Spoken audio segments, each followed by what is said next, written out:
Teman-teman sekalian, agama yang sedang Anda anut ini bukan agama sembarangan, bukan buatan manusia. Saya bilang tadi ini agama yang diturunkan oleh Allah dari langit, dan ini turun-temurun dilanjutkan oleh para nabi-nabi.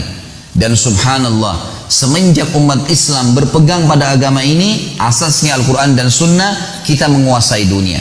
Saya ingin mengorek 1-2 menit ke depan teman-teman sekalian informasi yang Anda miliki, dan saya tambahkan kalau kurang. Banyak umat Islam tidak sadar bahwasanya kita ini pemimpin dunia. Kita ini pemimpin dunia, umat Islam. Siapapun dia, tidak ingat, rasisme tidak ada, tradisi nggak ada. Ini poin pertama ini. Jadi dari suku manapun dia, selama dia syahadat sama. Kita membahasakan muslim berarti semuanya sama. Umat Islam teman-teman sekalian berkuasa di muka bumi ini 1335 tahun. Dan baru 91 tahun saja dari sekarang umat Islam tidak memimpin dunia. Tidak memimpin dunia. Baik, kita rentet historinya. Dari mana Ustaz? Baik, kita hitung. Sekarang teman-teman sekalian, di hari ini Anda berada di tahun 1437 Hijriah. Betul gak? 1437 Hijriah. Tadi saya bilang kita berkuasa di muka bumi ini 1335 tahun. Ya, kurang lebih 91-92 tahun saja kita tidak berkuasa. Dari mana rentetan historinya? Coba kita hitung. Tahun Hijriah teman-teman sekalian itu dihitung dari hijrahnya Nabi Muhammad SAW ke Madinah. Benar nggak? Kok nggak ada nyaut nih? Masih hidup nggak? Baik. Teman-teman sekalian, tahun 1 Hijriah, hijrah Nabi SAW, dan itu pertama sekali Nabi SAW mendirikan negara Islam di Madinah. Beliau Nabi dan rajanya penerap hukum Allah Subhanahu Wa Taala. Kita tahu Nabi SAW cirinya Nabiyyin ummi, Nabi yang buta, nggak bisa baca, nggak bisa nulis. Yang diterapkan adalah Al-Quran dan sunnahnya, sunnah beliau SAW. Sampai tahun 11 Hijriah, awal tahun 11 Nabi SAW meninggal dunia. Kemudian datang Khalifah Rashidah yang pertama Abu Bakar dari tahun 11 sampai tahun 13. Setelahnya datang Umar bin Khattab dari tahun 13 sampai 23. Dan di zaman Umar bin Khattab ini setengah dunia dikuasai oleh Islam. Karena tahun 14 Hijriah terjadi perang Yarmuk, ekspansi Islam ke wilayah Syam, utara Jazirah Arab, Palestina, Syria, Lebanon dan Yordania, dan bagian Asia dari Turki. Serta Amr bin As radhiyallahu anhu ajma'in, sahabat ekspansi juga Islam ke Mesir. Jadi seluruh utara Jazirah Arab itu sudah masuk Islam, masuk juga bagian baratnya Jazirah Arab, Afrika, Mesir, kemudian Afrika Utara, Tunis, Jazair, Maroko, suku Barbar masuk Islam. Di tahun 15 Hijriah, Umar bin Khattab mengutus pasukan lain dipimpin oleh Sa'ad bin Abi Waqqas menuju ke wilayah Persia, wilayah timur Jazirah Arab. Irak, Iran, Afghanistan, sebagian wilayah India, dan juga sebagian besar wilayah Rusia. Ini takluk di tangan kaum muslimin. Dan akhirnya kita tahu, ya, kalau bapak ibu belum tahu maka saya sampaikan, kalau sudah tahu alhamdulillah. 6 orang periwayat hadis kita dari negeri negeri Persia. Bukhari, Muslim, Abu Dawud, Tirmidzi, Ibnu Majah, Nasai, ya. Ini semuanya dari wilayah Persia, ya. Irak, Iran, Afghanistan semua. Karena ekspansi Islam yang luar biasa sampai ke sana. Jadi di zaman Umar bin Khattab tahun 14 sampai tahun 15 Hijriah terbuktikan mukjizat Nabi Muhammad SAW waktu perang Ahzab. Surah Al-Ahzab surah 33 menjelaskan masalah itu, kita kenal dengan perang Khandaq. Pernah satu waktu ada batu yang tidak bisa hancur, maka para sahabat mengatakannya, Rasulullah coba lihat batu tersebut. Nabi SAW datang, lalu Nabi SAW menghantam dengan keras, ya, dengan kampak beliau. Akhirnya batu tersebut pecah dan mengeluarkan cahaya. Lalu beliau bertakbir, Allahu Akbar. Ya. Kemudian bila hantam yang kedua kali, tak keluar cahaya lagi, Allahu Akbar, sampai 3 kali. Lalu kata para sahabat, ya Rasulullah, kenapa tadi cahaya itu keluar? Kata Nabi SAW, apakah kalian lihat cahaya itu? Mereka bilang iya.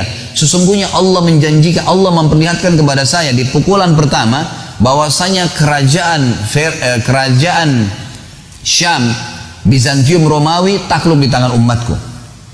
Dan takbir yang kedua, cahaya yang kedua adalah Persia di tangan umatku, dan yang ketiga adalah Yaman di tangan umatku. Dan sekarang terbukti semuanya, gitu kan? Baik, Umar bin Khattab meninggal tahun 23 Hijriah teman-teman sekalian, dipimpin oleh Utsman bin Affan setelahnya. Utsman bin Affan juga mengekspansi Islam, tapi lebih banyak mempertahankan wilayah kaum muslimin dan mengirim dai-dai. Dan perlu Anda tahu secara histori, Indonesia ini dimasukin Islam di zaman Utsman bin Affan. Karena kita punya data-data, ya, beberapa kuburan yang ditemukan di wilayah Aceh, yang memang nama-nama ini tidak asing, ya, nama-nama ini tidak asing di buku-buku sejarah Islam. Mereka adalah dai-dai Utsman bin Affan yang berkuasa dari tahun 23 Hijriah sampai 37 Hijriah. Datang setelahnya Ali bin Abi Thalib radhiyallahu anhu majma'in, khalifah Rashidah yang keempat, memimpin dari tahun 37 sampai 40 Hijriah. Dan perlu Bapak Ibu tahu, ini masa keemasan Islam, namanya Khulafaur Rasyidin, ya. Perlu kita ketahui, Abu Bakar, Umar, Uthman, Ali tidak pernah punya ijazah politik dari Amerika. Bahkan Amerika tidak dikenal pada saat itu. Nggak punya ijazah, ya, ekonomi dari Eropa. Tapi bagaimana mereka bisa memimpin?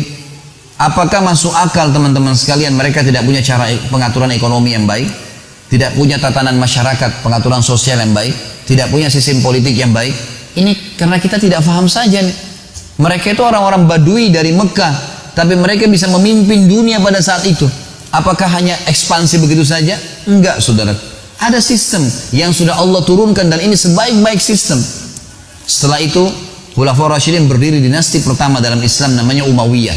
Umayyah ini teman-teman sekalian berdiri dari tahun 41 Hijriah, tepatnya 40 Hijriah, akhir 40 Hijriah sampai 132 Hijriah. Dan wilayah kekuasaan ibu kotanya di negeri Syam. Tepatnya antara Syria dengan Palestina. Kemudian datang setelahnya dinasti Abbasiyah. Dari tahun 132 Hijriah sampai 656 Hijriah.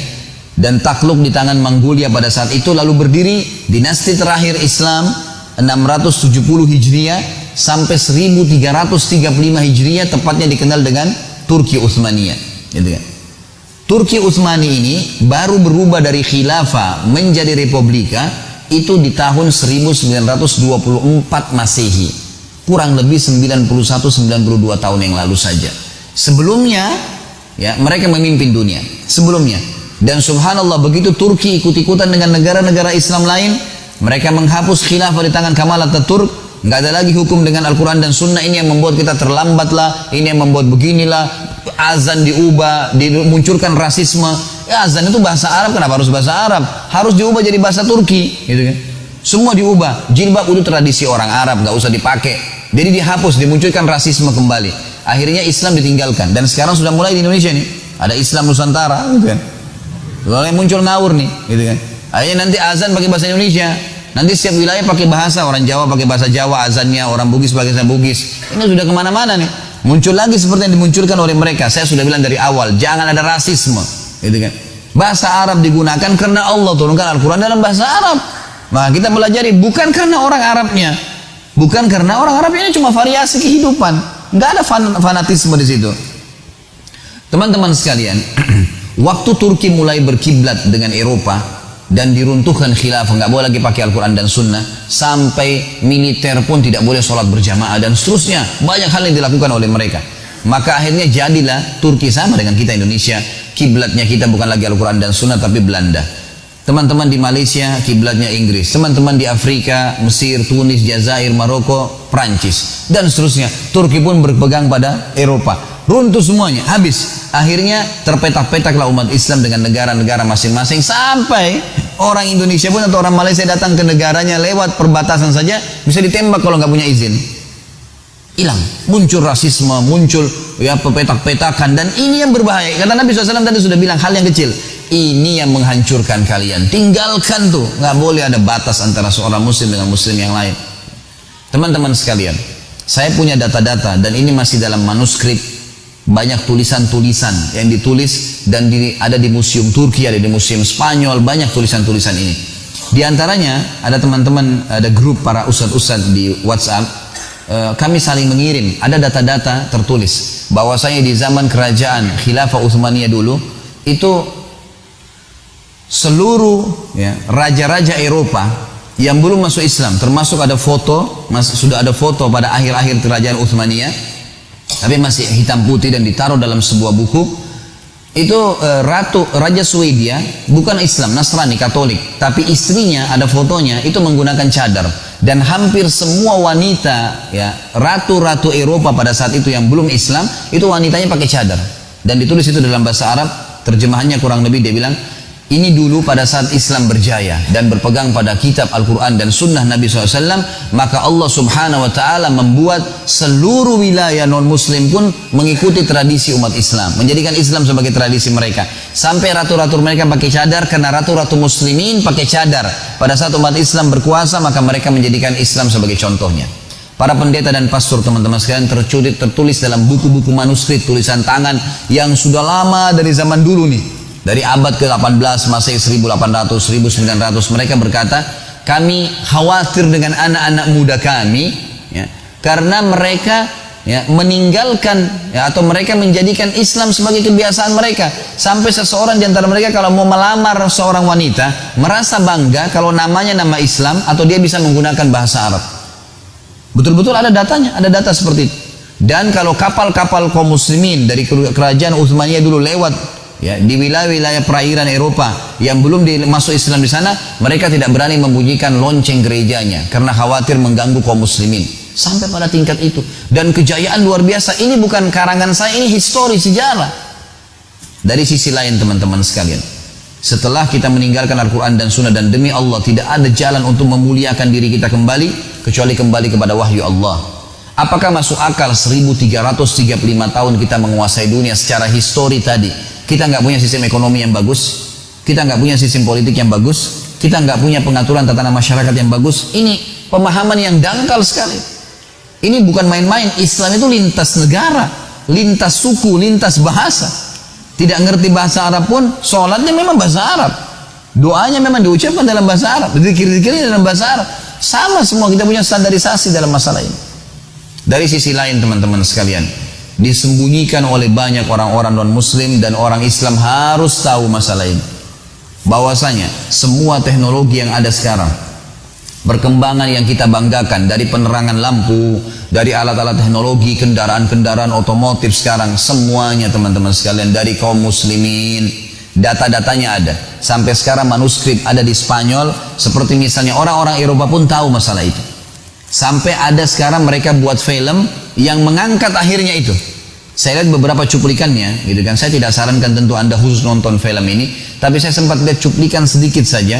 Kalau Anda ketik di YouTube, coba tulis ya hal-hal yang tersembunyikan, hal-hal yang disembunyikan dari agama Islam.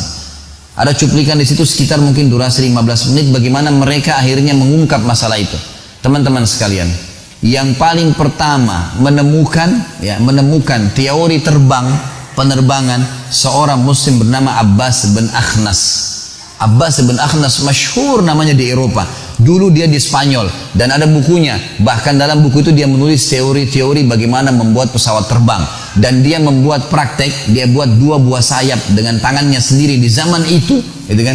Dan dia sempat loncat dari atas gunung sampai mendarat di daratan di bawah, tidak meninggal dunia. Dan teori ini diambil pada saat Spanyol jatuh di tangan kerajaan Bizantium Nasrani pada saat itu. Akhirnya umat Islam dihidupkan oleh Spanyol. Buku ini diambil terjemahkan oleh 2 ilmuwan dari Inggris, dan akhirnya dicatatlah dalam sejarah manusia mereka menemukan pesawat. Padahal ini jelas faktanya ada. Yang kedua, kita tahu ilmu matematika yang masyhur. Ada yang mereka bisa hapus, ada yang mereka tidak bisa. Ini tidak bisa mereka hapus. Akhirnya mereka cuma mengatakan ilmu al-jabar. Al-jabar dari mana? Nama seseorang muslim dari Spanyol namanya Abdul Jabbar, ahli matematika yang paling masyhur. Sampai sekarang mereka tidak bisa hapus namanya. Ada yang menemukan lampu yang kita tahu Thomas Edison, padahal sebenarnya dia menerjemahkan buku yang ditulis oleh Al-Jaziri, masyhur. Dan teori Al-Jaziri menemukan lampu, menemukan otomotif, menemukan pesawat terbang, menemukan mesin-mesin dan seterusnya. Dan cukup banyak ilmuwan-ilmuwan muslim yang tidak disebutkan nama-namanya. Belum kita bicara masalah ilmu alam, belum bicara ilmu lautan, mereka sudah pelajarin semua. Dan sampai sekarang teman-teman sekalian di Eropa, yang paling dibanggakan oleh orang-orang Eropa justru peninggalan bangunan kaum muslimin. Seperti di Spanyol, yang paling terkenal jembatan yang dibuat oleh dulu kerajaan Islam, ya bangunan-bangunannya. Sampai sekarang kalau Anda punya kelebihan rezeki, Anda bisa ikut paket umroh sekalian ke Cordova, melihat peninggalan Islam di Spanyol. Luar biasa. Bangunan-bangunan mereka sekarang dibanggakan oleh kerajaan, oleh pemerintahan Spanyol itu sendiri.